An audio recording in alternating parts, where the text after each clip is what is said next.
Let's get right into it.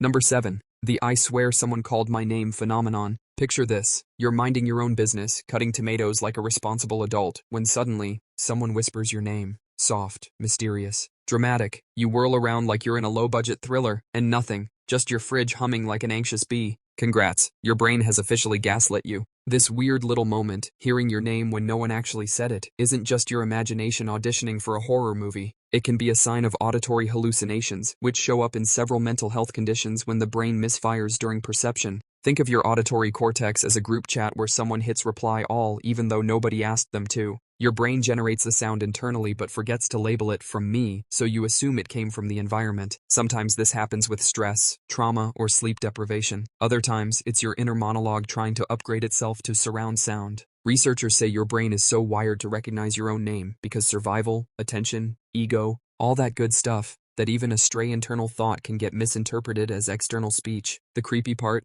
It usually feels real, not imagination real. Let me check behind the door. Real. That's because the same brain areas that process genuine sound activate during these internal glitches. It's basically your neurons cosplaying as ghosts. And no, it doesn't always mean something is seriously wrong. But when this becomes a frequent thing, it can be linked to anxiety disorders, dissociation, or early signs of psychosis. So the next time you hear your name while you're alone, just remember, your brain might be doing performance art. Abstract, confusing, slightly concerning performance art. Number 6. Hyper-Fixation cleaning mode. Imagine waking up one morning with the sudden urge to scrub your entire house like a Victorian maid who's being paid in threats. Not one dish left in the sink, not one sock allowed to exist freely. Suddenly you're reorganizing your pantry alphabetically and lecturing your toothbrush for not drying fast enough. On the surface, it looks productive, amazing even. People applaud you. Wow, you're so tidy.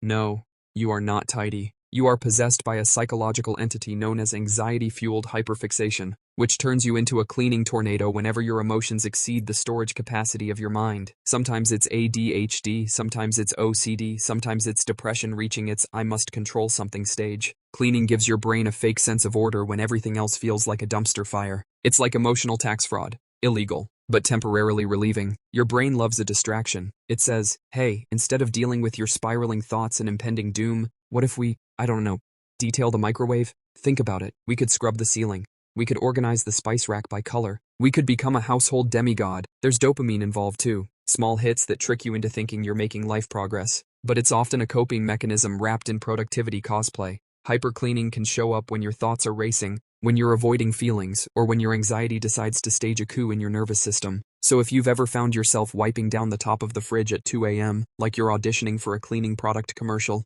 just know, this isn't organization, this is emotional chaos wearing yellow gloves. Number 5. Doom refreshing. Your thumb is sore, your eyes are dry, your soul, slightly crispy, but you're still scrolling, refreshing the news, the feed, the notifications, over and over like you're trying to unlock a secret achievement called maximum anxiety.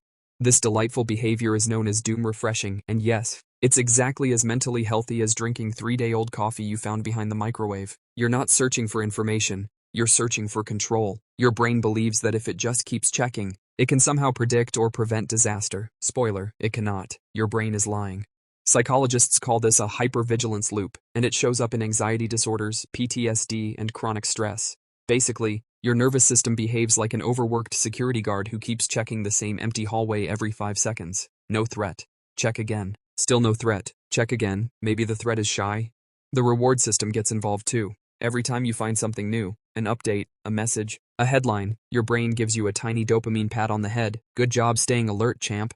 Except the more dopamine you get, the more you crave it. So the loop continues, and suddenly it's 4 a.m. And you're reading an article titled, "Experts Warn About Rare Fungus That Could, Technically, Maybe, Someday Be a Problem." The irony? The more you doom refresh, the more anxious you become, and the more anxious you become, the more you doom refresh. It's the psychological equivalent of trying to put out a fire by throwing gasoline at it and hoping for the best. Your brain thinks it's protecting you. In reality, it's running Windows 95 while trying to handle modern life. The system is lagging. The vibes are off. The anxiety is winning. So next time you catch yourself in a refresh loop, remember, nothing says mental health moment like willingly torturing yourself with information you can't control. Number 4. The emotional shutdown. Picture your mind as a giant power station with switches, wires, and a questionable safety inspector named, also your brain. You get overwhelmed. Too many tasks, too many feelings, too many humans breathing loudly near you. And suddenly, the inspector panics and flips the master switch. Boom! total emotional blackout. You're not sad, you're not happy, you're not anything. You've entered the psychological void, also known as emotional numbing. On the outside, you look calm.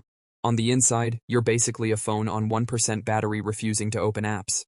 This isn't laziness or apathy, it's your brain's desperate attempt to protect itself from overload. When stress, trauma, or depression becomes too much, your system hits the emergency brakes. It dulls your feelings to prevent the emotional equivalent of an electrical fire. Psychologists call it dissociation or emotional blunting, but really it's your brain saying, listen, we're just gonna stop feeling things for a minute so we don't spontaneously combust. Cool? Cool. The weird part is how invisible it is. You can still function, you can still talk, you can still say, yeah, I'm fine, with the emotional richness of a brick, but inside, you're detached from your own life, watching yourself like you're a character in a TV show you didn't choose to binge. People often mistake this for calmness, but it's not calm, it's numb. It's like your feelings got kidnapped and left you with the ransom note. Emotional shutdowns appear in anxiety disorders, depression, PTSD, and burnout. It's what happens when your fight or flight response gives up and introduces a third option: freeze and pretend you don't exist. Evolution apparently decided we needed that. So if you've ever gone from a tornado of feelings to nothing, just static, your brain isn't malfunctioning, it's doing crisis management terribly. Number 3, random rage spikes. You're having a normal day, birds are chirping, the sun is shining, and then someone chews too loudly, or breathes too loudly, or exists too loudly. Suddenly you feel an unexpected wave of pure volcanic rage bubbling up inside you like your emotions have been carbonated. Congratulations, you've just experienced a rage spike. These little emotional earthquakes feel completely disproportionate. One second you're fine, the next you're ready to fight a toaster because it dared to pop too aggressively.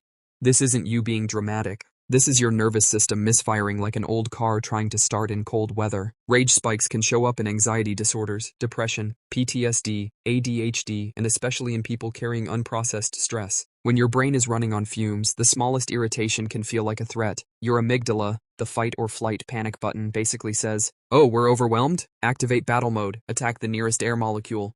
The worst part? You usually realize how irrational it is. You're mid-anger thinking, why am I furious at this cereal box? But by the time the logic part of your brain, the prefrontal cortex, our responsible adult, tries to step in, the emotional part has already started flipping tables. And let's not forget what chronic stress does. It lowers your tolerance for everything. You're so emotionally drained that even minor inconveniences feel like someone personally insulted your entire bloodline. Rage spikes are like emotional jump scares, uninvited, unnecessary, but aggressively present. Afterward, you often feel guilty or confused, wondering why you reacted that way. But it's not about bad attitude. It's about a brain that's exhausted, overloaded, and responding to non-threats like they're boss-level enemies in a video game.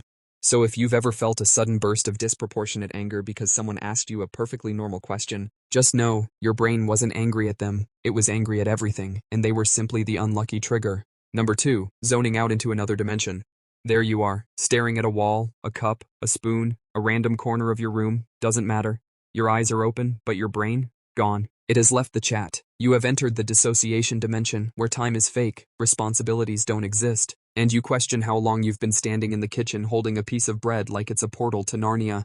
Zoning out isn't always harmless daydreaming. Sometimes it's a subtle symptom of anxiety, trauma, or chronic stress. Your brain gets overwhelmed and decides to temporarily disconnect from reality like a Wi-Fi router that desperately needs a reboot. One moment you're fully present, the next you're mentally watching yourself from across the room like some ghostly supervisor. Your senses dim, sounds get fuzzy, your surroundings feel distant, you become the human version of a buffering wheel.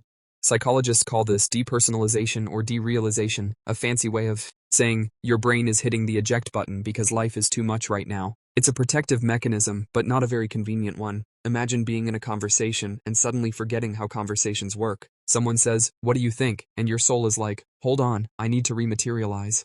This often shows up when you're overloaded with emotions your mind doesn't want to process. So instead of dealing with stress, your brain takes a micro-vacation to a weird mental void where nothing matters and everything feels vaguely dreamlike. Helpful? Not really. Dramatic? Absolutely. Zoning out like this can be subtle, and people around you might not notice, but inside, you feel like someone unplugged your consciousness and didn't plug it back in all the way. Not broken, just loose.